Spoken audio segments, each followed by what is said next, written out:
Yes, Miss Johnson, we're hearing you.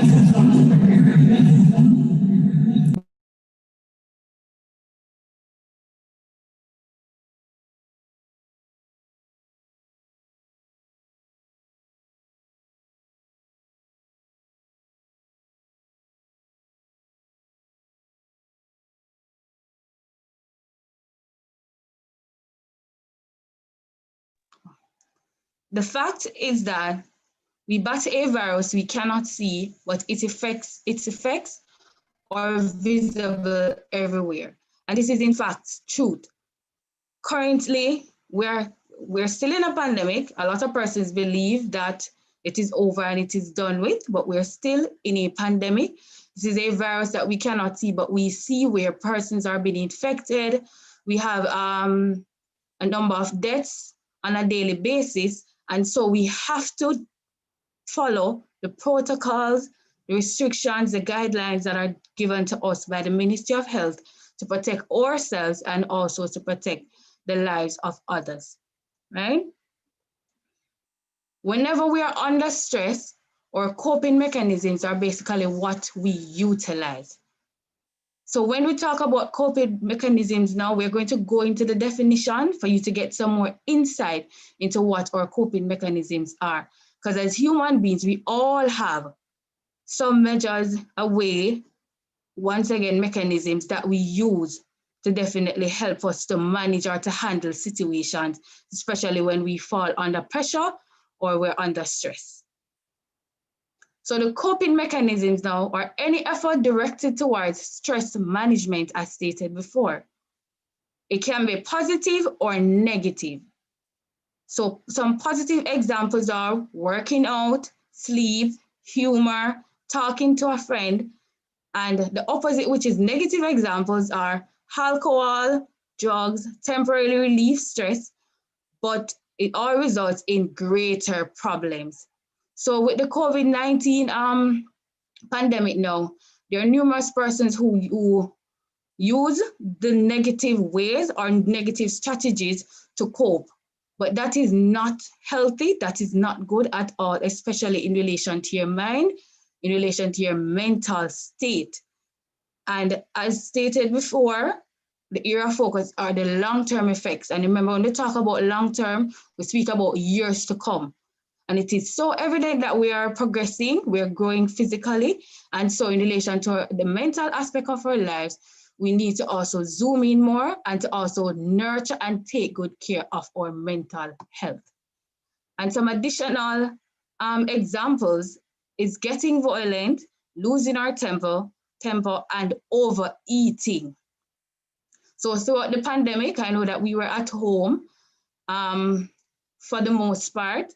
There are persons who they regress back on eating a lot, losing their temper, because and I know that for some parents they have their children at home and then the children becomes annoying because they're probably asking mommy, daddy, I want this and so forth. And then outside of that too, remember that the children, they are in the parent space basically every day, probably 24/7, because the parent is not going to work, the child is not going to work.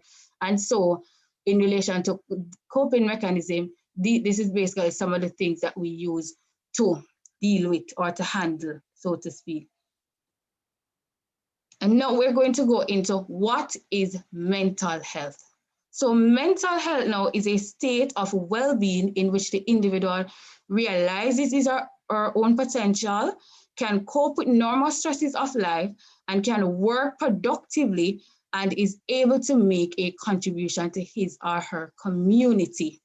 All right, so when we talk about the mental health now, the mental health, I have seen where numerous persons say, oh, the physical health is more important than the mental health and so forth. But as a guidance counselor, throughout my training and also throughout my experiences, I have found where it is indeed facts that the mental health is of vital importance and your mental health should always come first. So you have to take care of up here in order for you to take care of the physical being. All right. So when we talk about the mental health now, the mental strength has to do with the way you think, the way you feel, and the way you behave. So we're speaking directly to the thoughts, the feelings, and the behaviors. And a good example of our mental health is, I'm going to use an example, the balloon. So we have a fully blown balloon, and that fully blown balloon represents progress towards one's potential. And example, we have air equal to control, then equal to positive mental health. So once again, we need to nurture our mental health. All right? We need to take good care of our mental health. We need to always try to always be conscious within each moment, be present within the here and now, because if we continue to live back then in terms of to be unconscious, definitely the things that are occurring presently, they are going to take a toll, and it's going to be strenuous on the brain and how you're supposed to be functioning as an average individual. Then you have the deflated balloon now. It equals to lack of air, lack of control, and it results into poor mental health. All right? So we have to once again zoom in more, nurture, and take good care of our mental health. All right? Then we have the long-term psychological effects. This is specifically directed to victims of COVID-19. So those are patients, all right? So the impact on neurological health, specifically the memory issues and confusion.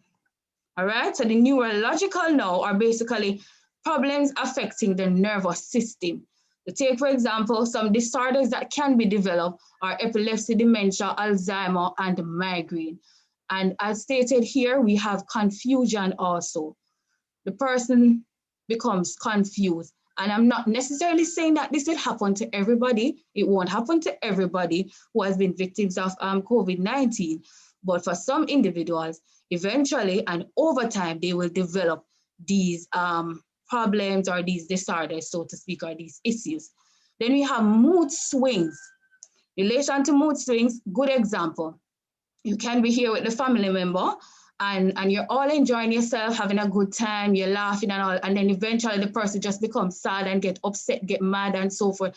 And sometimes, once again, that keyword that I had mentioned before about conscious and unconscious. So what happens is that for that person's mind or the brain is that they become possibly unconscious within the moment, and so they the mood eventually changes, because remember that your brain or your mind is what basically generates everything within your being. And so as a result of that which happened in terms of them contracting COVID and they becoming victims and all of that, it changes their whole the way in which they would normally operate. All right. Then we have irritation, feeling annoyed, impatient, or becoming angry. And the anger here is definitely also linked to the mood swings. All right. Then we are going to the sleep disturbances. So sleep disturbances are basically rarely or unable to initiate and maintain a good sleep or to get a good rest. Initiate means to begin, and maintain means that you're able to get a peaceful rest. But as a result of those persons who are victims, as I said, not all will develop these things, but for some, they will be experiencing these problems. So in relation to the sleep disturbances, their sleep is going to be affected because the brain is not relaxed. The brain is not conscious for the most part. So their sleep is going to be affected. Then we move on to depression. So it is a common and a serious medical illness that negatively affects how you feel, the way you think, and how you act. Depression causes feelings of deep sadness. So this is when you enter into a deep, deep, deep state of sadness and our loss of interest in activities you once enjoyed. So be mindful. If it is that you have family members who contracted COVID-19, you might have some that lives close by in Jamaica, some that live abroad, and so, but you need to talk to them to find out what is really happening with them, and so so that you will be able to assist them accordingly. If it is that you want to suggest that they see a psychologist, if it is that you want to suggest various measures and strategies, that would be good. But try to check in with them to find out what is really happening so that you can become aware of the symptoms and the things that are happening so that they will be aided as soon as possible before it develops into some form of disorder, all right? Because we don't want anybody at all to be diagnosed with a specific mental disorder, because that definitely affects the way in which the person operates, the way in which the person functions. And that's the reason why I had mentioned before that the mental health should come first, and it is of vital importance. All right. And then we have post-traumatic disorder. And for this disorder now, it is not that I am saying, oh, the person is going to eventually develop it. The person, there are signs and symptoms, and also to be diagnosed, you have to see a psychologist, a clinical psychologist, and so for you to be diagnosed. So not because you're seeing symptoms based on some of the things that I'm going to explain, that doesn't necessarily mean that the person is experiencing some form of post-traumatic occurrences or having those issues. So we have to be careful of how we use this word, all right? Let us not use the word loosely, but to seek the mental health that we definitely need in order to be certain of that which we are communicating or sharing or speaking into our lives also and into the lives of others, all right? So for post-traumatic stress disorder now, it is a mental health condition that's triggered by terrifying events, either experiencing it or witnessing it. Symptoms may include flashbacks, we have nightmares and severe anxiety, as well as uncontrollable thoughts about the event. So with COVID-19 now, this is something that nobody has ever experienced before. Throughout the period, I've never heard anyone said, and I have spoken to persons who are way, way older than me, possibly 3 times older than me right now, and they said that they have never experienced something like, they've never seen something like this before. So this was basically new to everybody, and it also came unexpectedly. Nobody expected that this was going to happen. It came as a surprise, it came as a shock to us. And so in relation to post-traumatic stress now, with them now trying to shape back their lives or basically trying to come back to a place of normalcy, it's not going to be easy for them, because when things happen within that moment, if it is something that is linked to that which that happened in the past, it is going to trigger them, and the way in which they think, the way in which how they operate is going to be affected. So we have to be careful and mindful of these things, all right? But sometimes as human beings, for the post-traumatic stress disorder now,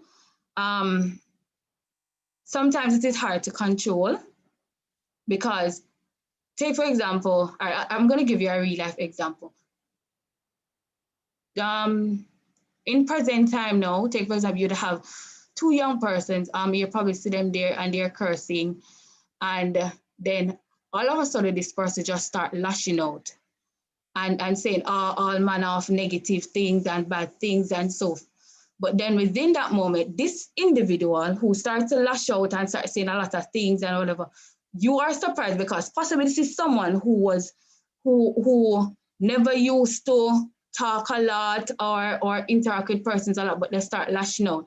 And most of the time, it is as a result of things that happened to them in the past. It might have been a case where the person experienced something with their parents. It might have been a case where somebody abused that child. And so we have to be careful of the way in which we operate, the way in which we relate to persons also, because with the post-traumatic stress disorder now, yeah, it is definitely triggered by past experiences, or basically triggered by things that happen now that is linked to those past experiences, all right? Then we have the long-term psychological effects, and this is for the general population. So we have the obsessive-compulsive disorder now. Once again, when you hear me mention these disorders, I'm not saying that the majority of persons will get this disorder, but you have to be diagnosed before you can use this word loosely.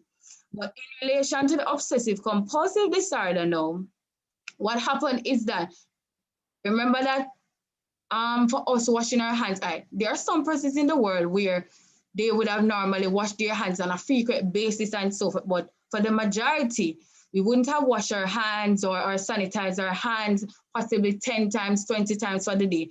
But because of COVID, we were instructed, or the guidelines that were given to us is that we're supposed to keep our hands clean, wash our hands with soap and water, and sanitizer and so forth. And for the obsessive compulsive disorder now, these persons become more obsessed with cleaning their hands, or if it is that somebody come and possibly brush against them and stuff like that, it's not that they will lash out in a negative way, but they find themselves repeatedly on a consistent and frequent basis, cleaning themselves and keep basically, what would you say, some persons basically scarring other persons too. But with this obsessive compulsive disorder now, they find themselves repeating these behaviors on a frequent basis. Then we have the panic attacks, which is intense fear or discomfort that reaches a peak within minutes and includes at least 4 of the following symptoms. So we have palpitation, pounding heart, or accelerated heart rate. We have sweating and trembling or shaking. I am aware that there are some persons, panic attack is also linked to anxiety. I'm aware that some persons have anxiety disorders, or also they develop panic attacks, and this is basically as a result of the pandemic, because this is not something that we're used to. Once again, it came as a shock unexpectedly, and as we spoke about the coping mechanism now, this is possibly a way that an individual would utilize to help them to cope through this specific phase. Then we have irritability, which I had mentioned before. Then we have stress and anxiety.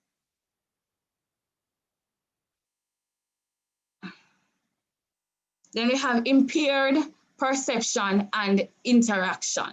So in relation to the impaired perception now, you start seeing life differently. I know that there are numerous persons where they have lost their jobs, they have lost their home, they have lost businesses, they have also lost family members. So in relation to the way in which they would normally perceive life, it's a different look that they have on life. And with them losing all of these things, this basically forced them to go back to the drawing board and to figure out another route, another method, another way in which they can actually create a new life, so to speak. And in relation to interaction now, some persons remember that for ourselves as individuals, our brain is basically what generates everything else throughout our being. So in relation to we interacting with ourselves, that is basically implicated. We are impaired in that regard. Some decisions, some things that we normally say, some things that we normally do and so forth, it is affected because of the pandemic. So it basically has to do with the neurology aspect of your brain, the way in which you function, the way in which you perceive things, and also how you interact with others. Socially, I know that over time, some persons are going to also become skeptical of others in terms of if it is that this is somebody coming close to them, they start walking away fast or running away, persons brushing against them and so forth. That becomes an issue for them. And it can happen possibly next year, it can happen later on in this year. Even I'm really, really hoping that by later on in this year, the pandemic would have really, really passed and gone. But even after that time, persons will find themselves still having this thing within their mind where they're saying, oh, they're skeptical about, and in relation to touching things, not washing their hands and all of that, they will start to develop or continue to develop these things. Then we have developed addictions. Addictions, as we know, include substance abuse, addictions to sexual activities. There are so many, there's a variety of things in relation to addictions that persons might have developed and will develop as a result of the pandemic. So we have to be mindful and be, as I've said before, be present within the here and now, be present now within the moment, and try to keep track and remain conscious also within the moment. And depression, as I have mentioned before, in relation to the victims, over time that can also be developed. Then we have unhealthy negative coping mechanism, substance use, risky behaviors, violent behaviors, and as mentioned before, overeating. Then the healthy positive coping strategies now. Practice positive coping mechanisms to help with your health currently and also for in the future. I am emphasizing this because as I have said it before more than once throughout the presentation, that our mental health is of vital importance and it should come first. Not saying that, oh, all other areas and aspects of our life, they're not important, but the mental aspect definitely needs to be focused on, all right? Or to be zoomed in on. Some strategies are practice self-care. There are a lot of self-care activities that we can engage in on a daily basis. And we can also practice them on weekends also. And a lot of our persons who work now, who are working, you are now able to go to work physically and so, but you get the weekends. I know of some persons who where they work possibly today and they don't work tomorrow. And so for take that time to engage in some form of self-care activity. Example, going to the beach, taking a walk, going outside, watering your plants, writing in your journal, watching an enjoyable movie, playing game, doing something fun, drinking a smoothie, and also talking to a friend about how your week went and so forth. That is very, very, very important. Oh, get some massage. That is very, very, very important. All right. So I am really emphasizing these things because these things will definitely help you as you go throughout the period and also even beyond this current moment. They will help your mental state, and definitely improve your mental health. All right. Then you have the deep breathing technique. Listen to the deep breathing technique now. I would encourage that when you're utilizing the deep breathing technique, you try to find a quiet space, a quiet room where you're there by yourself. You can close your eyes, you focus on your breathing, breathe in, breathe out. And once again, it's very important that you remain conscious within the moment. So don't try to go back into the past. Don't allow your brain to go back to access those memories in the past, but instead to access and to become aware and to be conscious within the specific given moment. Then we have the positive self-talk or affirmation. That is you basically talking to yourself. And you try to always begin with the word I. So you're speaking things into your life to reshape your thought process, so to speak. And definitely in reshaping your thought process comes out toward the behaviors and the actions. Then we have exercise. For exercise now, I know that some persons might see the word exercise and say, oh, but exercise is something physical. For me, and in psychology also, exercise goes both ways. It aids the physical aspect of a person's life and it also aids the mental aspect.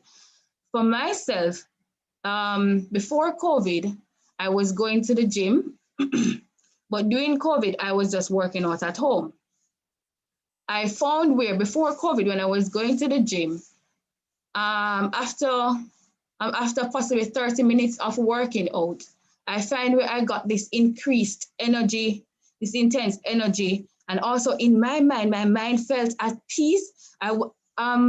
Basically at the end of each day, I within that moment, I won't be thinking about things that are happening, things that I have to get done while I'm there exercising or working out.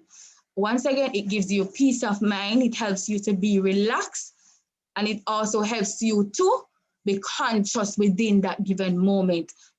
I have stressed, I have emphasized this word conscious because that is very, very, very important. We should try to remain conscious within each moment, because if we live in the past and our memory, once again, we're going to eventually develop some disorders, and that is going to cause implications in the way in which we interact with others, the way in which we function also as human beings. So the exercise goes both ways, mental and also physical. Then we have explore a new hobby or spend more time on current interests. We have Bible study and prayer. For me, Bible study and prayer. Okay. So for me, Bible study and prayer, it has really helped, because when I find myself reading the word of God, zooming in on some things that I have read scriptures in the past, but I found where during the pandemic and currently, since I've been reading, I've read back over those scriptures, and there are some things that I was able to discover and uncover, and I was like, this was really there when I read it some time ago, because now I'm able to understand more and to get a deeper understanding of how God is and what he is to us and what he's doing for us.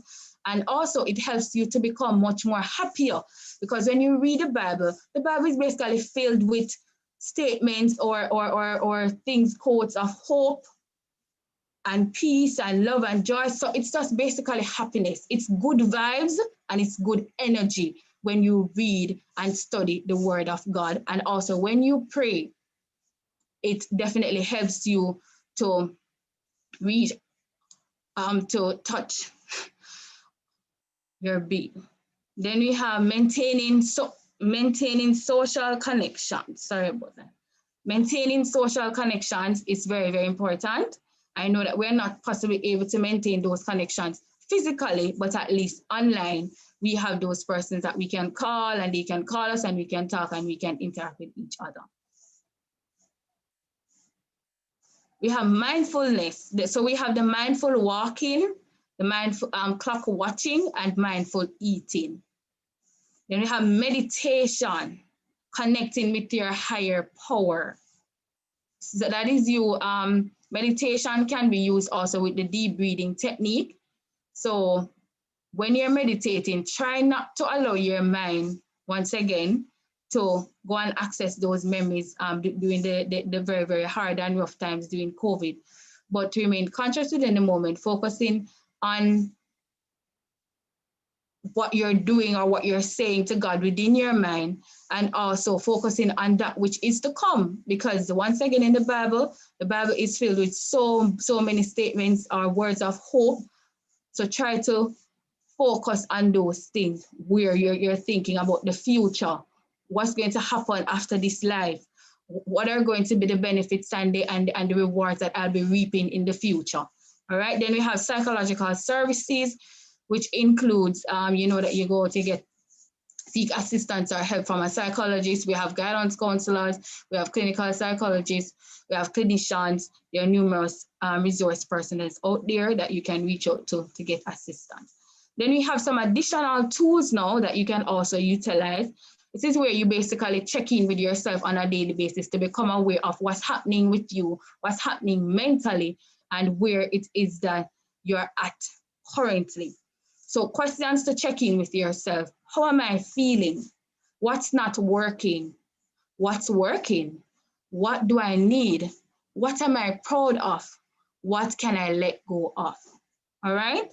So this is a tool that you can use to definitely check in with yourself, to become aware of where you're at, and to also be able to identify immediately if it is that you need additional help, you seek the additional help, and hopefully you will be helped within that regards, all right, or be assisted in that regards. Then we have some affirmations. So by the grace of God, by the grace and mercies of God, we have made it thus far. We have done it thus far, and we have survived a pandemic thus far. So with you having made it thus far, done it thus far, survived it thus far, I know that you are capable, and I know that you're able to make it beyond even this current moment. All right. So this is the end of my presentation. I want to thank each individual for being here, for listening, and I hope that you learned something. I hope that you'll be taking these coping mechanisms, positive coping mechanisms and strategies to share with others. Hopefully it will also benefit them as they progress through the developmental stages and as they also grow. All right. So over to you, Miss Johnson.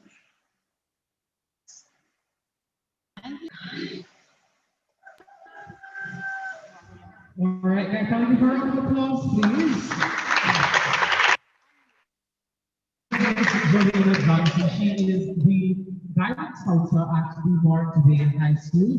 Ms. Johnson, when you're hearing us right now, we really do appreciate you taking the time out to speak to us today about not only how COVID-19 is affecting us mentally, but what we can do about it to ensure that we can mitigate to lessen the impact of it on our lives. And we really do appreciate you taking the time out to come to us today.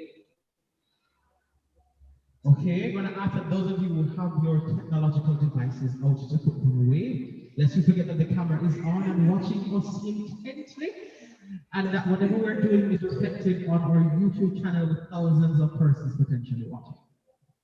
But I'd love for us to actually say something that Ms. Johnson had on the screen, and I'm going to repeat it and then we're going to say it together. By the grace and mercy of God, we have made it thus far through this pandemic. All right, everyone? So we are paraphrasing it. So I'm going to say it again, and we're going to all say it together. By the grace and mercy of God, we have made it thus far through this pandemic. 1, 2. By the grace and mercy of God, we have made it thus far through this pandemic. Yay!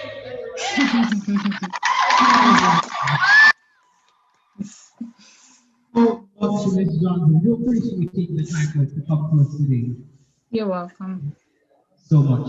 At this point in time, do we have any questions for Ms. Johnson? I mentioned earlier, and she underscored that it's okay not to be okay. We want to know that we have a certified guidance counselor within our midst. If you have a question that is burning on your heart, it is on the tip of the tongue, at the core of the mind, and you want to ask, now is the time to do so. Just raise your hand.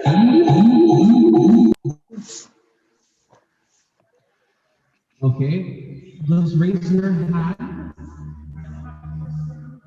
Okay. Okay, a comment? I'm hearing bits and pieces of the presentation. And I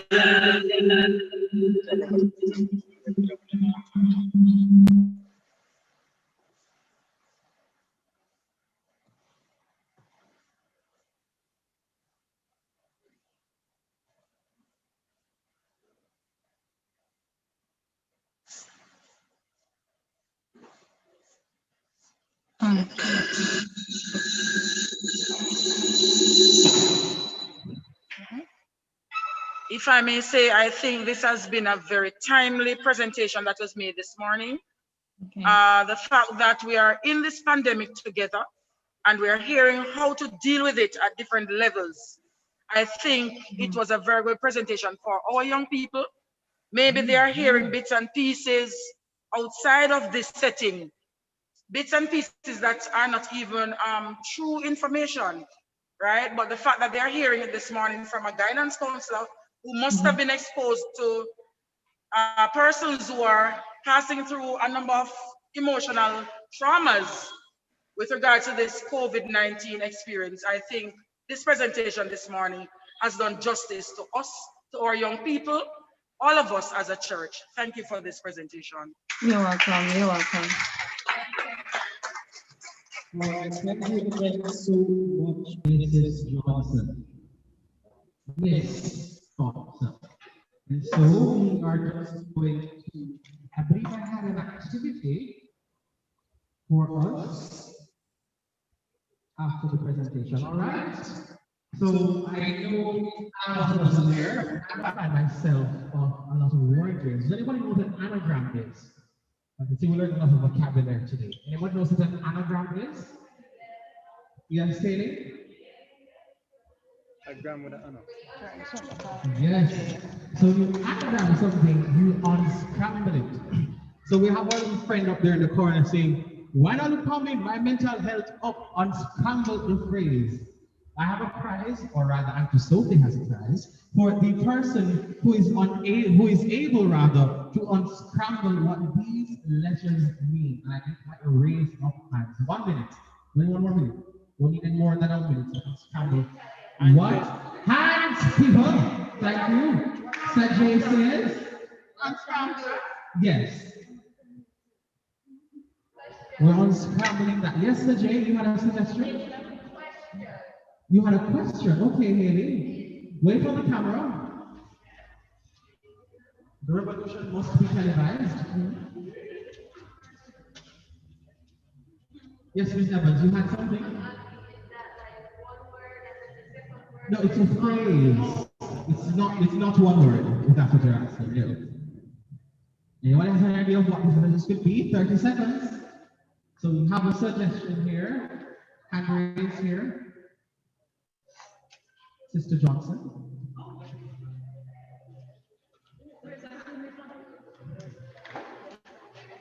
What do you think the word means? Or at least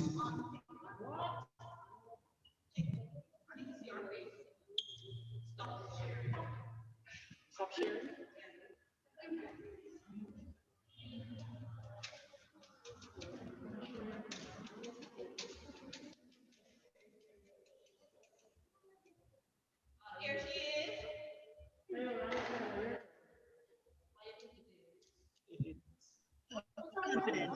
It's still not haunted. She says it is mental health. Here we go. I know she's right. Yes.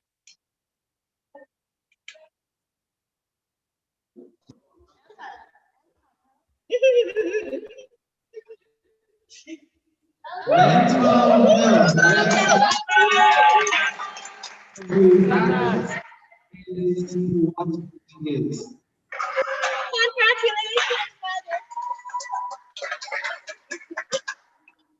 right, so her mental health is not.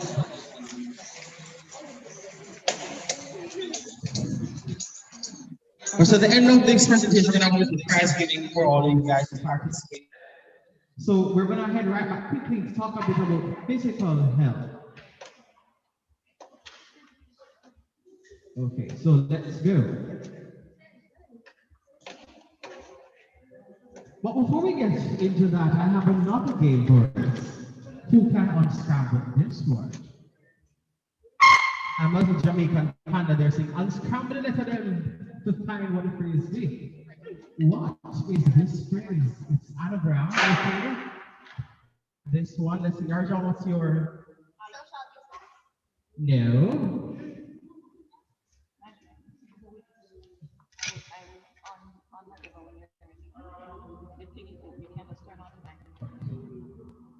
Any other suggestions on what the word could be?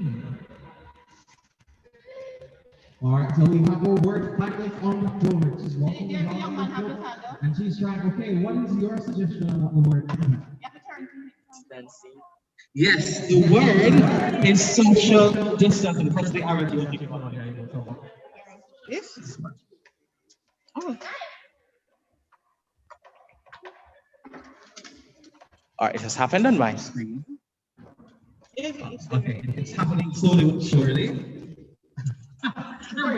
Social distancing. That is what it is. And everyone should be crossing off the road. That's right. That's right. That's right. No social distance. That is important. Next. So let's get physical. What does physical activity mean? We always hear that we're going to get physical. We always heard that in the language of what exactly is this movement that we're all hearing should do. We have CNJ there in the morning. CNJ says we need to act. What does physical activity mean? Physical activity refers to bodily movement. Requires very amount of energy expenditure. So not talking about you getting up or when you're taking up the pencil or me holding the mic in my hand. That isn't physical activity. We're talking about something that requires great energy. When it shows activity. That's an example. Okay, that's like dancing activity. So we have different types of physical activity. We have aerobic fitness. So we have aerobic fitness that is when, for example, exercise. These are great amounts of oxygen. Right, so we're exercising, we're running our actions a little bit. This is what it's all about. And so we have this strength and balance. Those daily tasks to do, here from there, and then the tasks of physical activities that we're talking about there. But even though during the pandemic, there's more possibility to stay physically active. Why is that? I think you want to say physically active in the pandemic. Anybody? Why is it important to exercise? Especially that we're in a pandemic.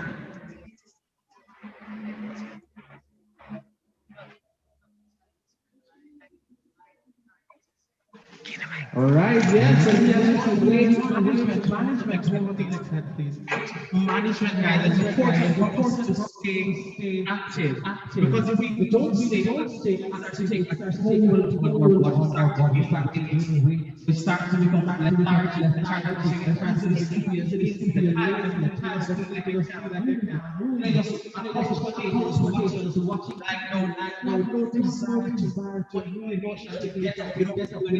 this was what happens if you don't stay active. Not to mention, they healthy.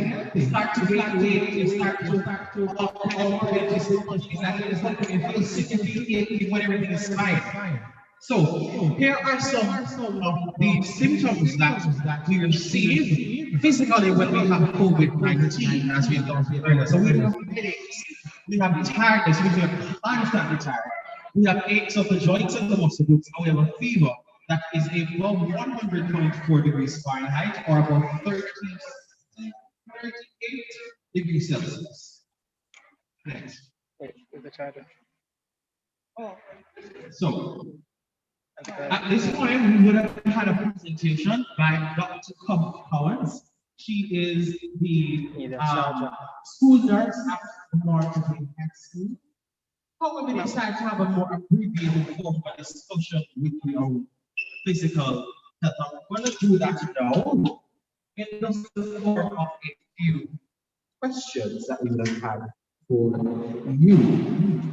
So here are some of the less common symptoms that we get.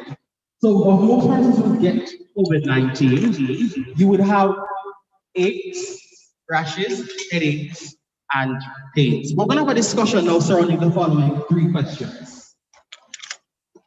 So the first question is, imagine that we are all in a forum and you're talking to thousands and thousands of young people, and you've been asked to give them a piece of advice about how they can stay physically active. We're talking teenagers now. We're talking like from 13 right up to 19, of course, teenagers. What would you say to them? We still go to school, but now we're stuck at home. We no longer have a desire for our job already. We no longer have a desire to do anything, no encouragement, no illumination, no, just do it. What do you say to them, or what could you say to them to make them active? Let's start picking up some people. CNJ says, what would you say to teenagers who don't want to get active? Oh, how profound. To get active, how would they get active? What are your recommendations on how they could get active? What could they do? So what? Stand up? Or join a club? Okay, yes. So I was saying a lot of clubs have moved their activities online. You can tell to join a club. I know, for example, here at church, every Saturday morning I get a WhatsApp link in one of the groups to say that we have exercise. So like even stuff like that we have. So join a club. What else do they do? Amoya, what do people do to get physically active during a time like this?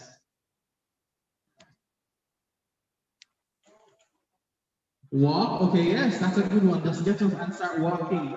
Walk, exercise. Running is another one that they could do. Jumping kind of comes on exercise.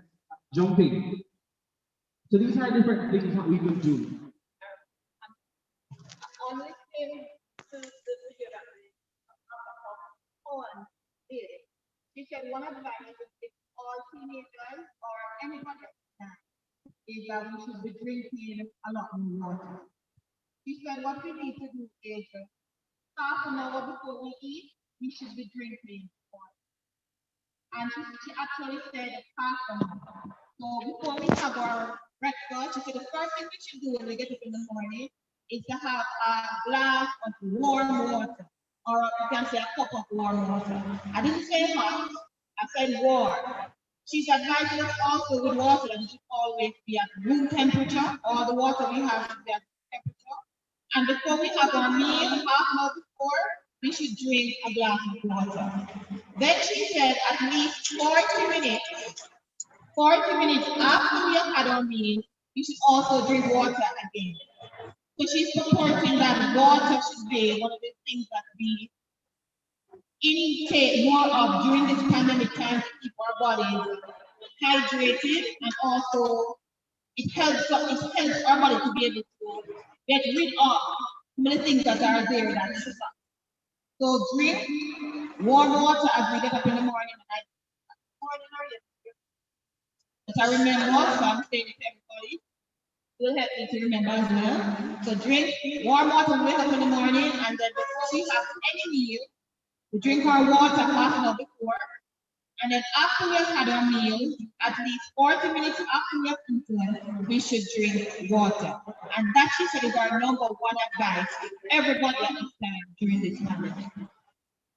All right, thank you, Auntie Claudia. So it's important for us to drink our water. I think we should have a different brand that said water is life. And it really is.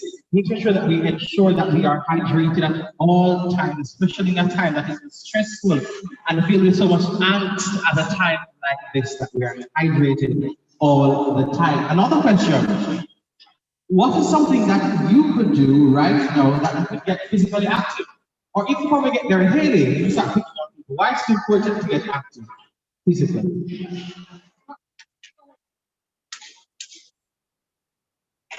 In fact, it seems as though we're feeling a bit disincentivized. So I have some prizes here I'm going to start with, okay?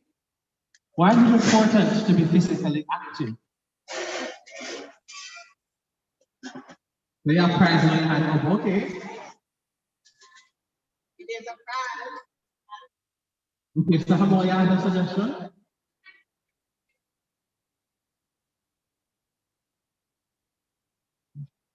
All right, this is a bonus question, but what is the name of the enzyme that is released in your brain when you're happy?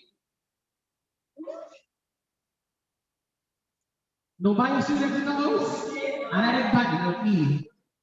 E. The enzyme.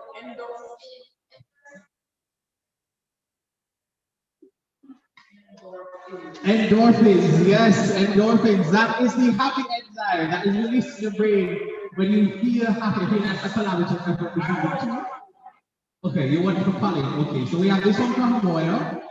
Come on, collect your prize. We can feel happy, guys. And I have some other prizes. I have one for Shanae. I have one for Colin. Where's Colin? He's not in the house. I think I should warrant him not getting it. It's okay. He's showing it anywhere. He's not here. He doesn't want to. So we're gonna move on. Lastly, moving right along now. So we spoke about how we can. We spoke about how we can get active, why it's important to remain active. We spoke about the importance of hydrating. We spoke about how COVID affects us, both physically and mentally. Now we're going to talk about how COVID affected or Christendom or religious Christians through worship. Let's talk about worship. So, guys, what is worship? So, I'm forming definitions. I have one here to word, and it says worship is the act of attributing reverence, honor, and homage to God. If anybody else, I hope, have a different definition, their own interpretation of what worship means to them. You have your hand. Project to the person who can't hear you, watching online.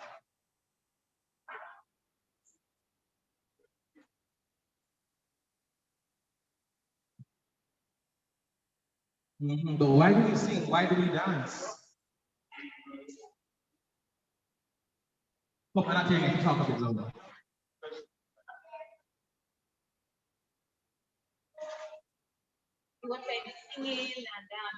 Okay, that's a form of worship, all right. And it was sorry, I've heard from as well. What does worship mean to you?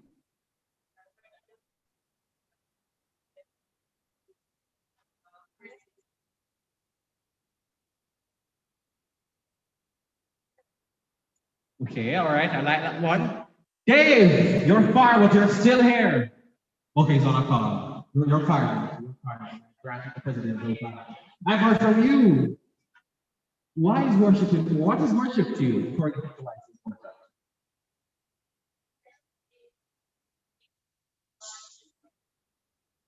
All right, giving God the glory. I'm liking these terms.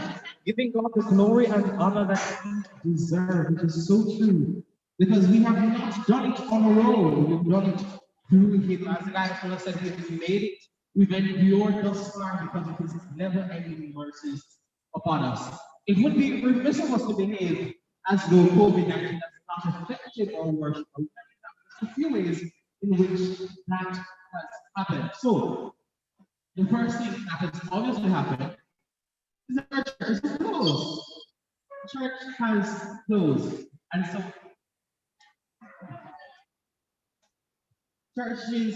churches have closed. And a lot of times, in a lot of scenarios, a lot of persons depended on church.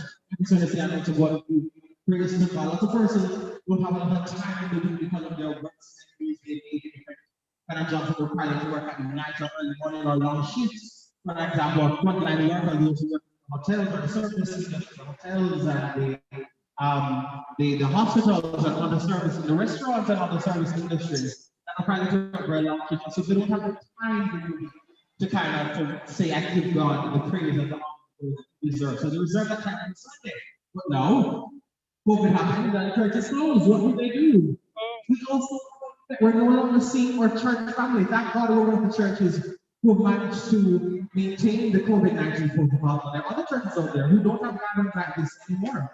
Everything is virtual online, from Sunday service right down to Bible study, right down to fasting and prayer. Every single thing is online.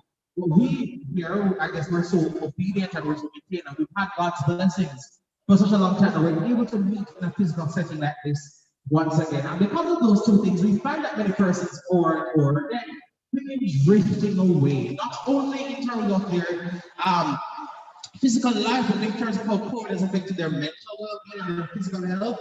They feel as though God isn't there. I was actually talking to one of my friends yesterday, and she was going through a really rough time. And I was telling her, you know, that no, it's not the time to doubt, no, it's not the time to kind of to wonder what God is able to do, but just to trust Him and to give Him your all. You know, it's when we're tired. I was saying to her that what is faith if we don't go through situations where we have to show it? You know, it doesn't make sense that we keep talking and preaching about faith and that we should have faith in God and believe in Him if when the hardships come and when those times and the difficulties and those times of deep solace come to us and we're like, oh my gosh, what to do? God is not real, and how is He doing this to me and all those stuff? It's time that goes that we have to hold on to Him. But what is it if we don't go through those situations that will cause us to trust Him and to hold on to Him even more? And so we find out a person's during that stressful time, like COVID-19, beginning to drift away and they feel, you know, so separate and apart, so sequestered from God. And I'm seeing your church family and the church friends. I'm saying one of the highlights of my week, or the highlight of my week, is going to church on a Sunday just to see people and to go on. But I want to move on right now. So, for every positive or for every negative thing that I just itemized, there is also a positive thing that has gone with it. So many persons would say that church doors are closed, but I would say a church has opened in each home. I would say that although the church doors are physically closed, that we're still doing what we do at church with our families, with our friends, in our own homes, at our places of comfort, our places of abode. And so as some persons would say that, you know, church is closed and what is happening, actually the church has opened in every single home. One person would say that I'm not seeing my church family anymore. I'd say that although we are physically apart, we are socially together. We still continue our studies together. We still worship together, although in different places. We still come together for a time such as this. And that's important. And while some persons would say that we're drifting away from God, I would say that this is the time to draw closer to Him. As I was saying, these are times that are great striving. Nothing like this has happened in living room. The last thing that was like a pandemic was the Spanish flu in the early 1900s. But we are waiting. And something like this has never happened right now in living memory. So this is very important. So this is how COVID-19 has not even negatively impacted, but I would say transformed and transcended our worship. And at this time, I'm going to invite some commentaries from the floor to talk about how we think COVID-19 has impacted my worship. And I want to invite my favorite to connect to come to us now and talk to us just a little bit about COVID-19 and worship, as she has been briefed before on what such a conversation and discussion would warrant. Please make her feel welcome.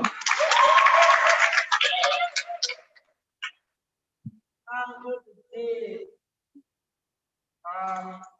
Much of what I would have said, my brother, my nephew, I said before, COVID-19, how was it impacted? And even as I gave thought to the entire idea, two words came to mind, and I saw them being projected, and they are still being projected, the negative and the positive. For the negative, just like was said before, we all have and are experiencing the closing of the temple doors. While he was talking, something came to my mind that the church, now more than ever, we need to be able to define the word church. So the church is not the physical structure that is here, but us in whom the Spirit of God resides. So the temple doors are closed, but in our homes, we have opened our hearts to have a church, so to speak. Now, out of that, the positive for me is that persons are now able to access platforms that weren't knowledgeable to us before. We weren't knowledgeable of that. So we never knew about Zoom, many of us, even the older folks. So we are now able to set up a Zoom link for a meeting. We are able to set up Google Meet.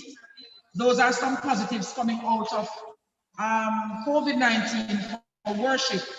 Also, we, as a church, as a circuit, we have spent more time in praying and fasting. So we look at every Monday night, Wednesday night, and Friday night, we have midnight prayer. And that goes on regardless of the number of persons that come on the link. We have 6, 7 o'clock Sunday evening prayer, and we have 9 o'clock Thursday evening prayers. Right across the circuit, persons have received the links and are able to join in these virtual spaces. And so we realize that persons who have the tendency of doing so quite often, their spiritual lives are lifted. Okay, so Bible studies are online and more persons share in it. So the negative is we are not able to meet in this space here physically, but online, many persons, even those who are not a part of the circuit, they get a chance to be a part of Bible study and the prayer meeting. Those are some of the ways in which COVID-19 has impacted worship. Sunday morning, those who are elderly and have comorbidities, they are able to stay home and access the worship service via one of the platforms on which it is being sent. So COVID-19 is here to stay, but as people of God, we have the wisdom because our God is not static. Our God is a dynamic God. Our God is a God of wisdom, and He understands how to allow us to understand how to make an impact in the world in which we live. So my younger brothers and sisters, COVID-19 is here, but there are always positives to it. And at this point, I just want to say to those of us who are here that each day, apart from, I think, Friday, apart from Saturday rather, there is something online. There is a spiritual meeting online for all age groups. And I just invite all of us to participate as much as possible. Christian Ambassadors has a games evening on Sundays at 5. You're all being asked to participate. That is coming out of COVID-19. That's a positive impact on worship. All right, and then immediately after that at 7, it is the night service / prayer meeting. And I invite you to be a part of it. On Tuesday nights, Bible study begins at 7 online. Once you're a part of the Bible study group, automatically you will be in the Bible study. At the end of the session, if your name is not in the Bible study group, just write it down on a piece of paper along with your number, name and number rather, and just give it to me and you will be a part of the Bible study group. It's all about going forward in Christ despite what COVID-19 wants to do. Give it up, give it up, give it up, give it up. That was one of my favorite award, Deacon. Thank you so much for coming and for talking to us and making so much better to our young people today about COVID-19. And I would not even say it has negatively affected or affected, but how it has transformed our worship. That is something that we can take into account. That although things are not happening as they've been happening for the past many years, they've changed, they've transformed, they've transcended into something different that we have to use now to cope with the circumstances and the conditions that COVID-19 has set before us. So I am coming to the end of my presentation, but I have one more activity for you to do. So what is the activity? I'm a fan of a lot of word games myself, and I know I share that with at least one other person in the congregation, wink wink. But I have a crossword puzzle that I'd like for you guys to try and to do. It will probably be a bit difficult to do from such a distance, because I was anticipating to use a much bigger screen, clear as throat, but that was unavailable this morning. But I'm going to project it nonetheless and see if we can try it to at least attempt some of the answers that we have. 1 second.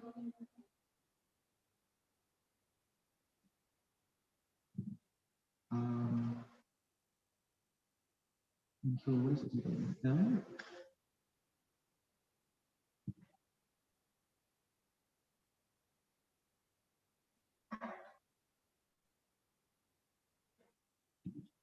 All right, so perhaps we can figure them out one at a time.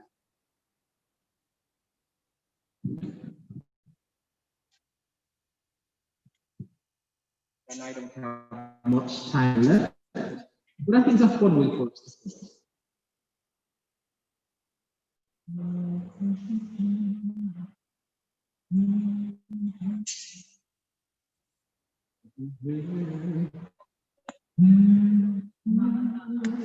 Okay, so that's really, really small. But I think what I'll do instead, how much I give you the amount of letters that they should entail, and you try to guess what it should be. Does that work? Because I don't think you guys will be able to see this.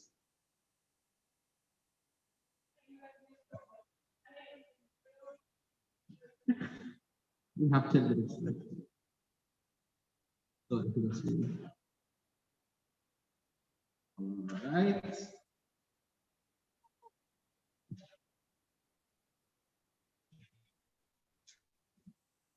Yes, so this is, so I'm just going to read the term and the number of letters it should have, and you will tell me what you think it should be. Yeah, because I can't get it to Zoom anymore. Would have been unfair too. Right.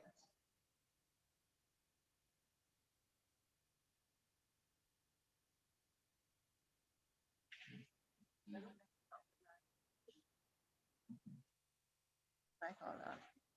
So, how do I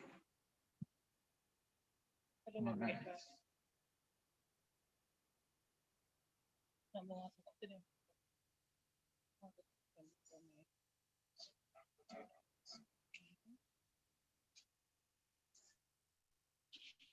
What is the, so let's start with one across.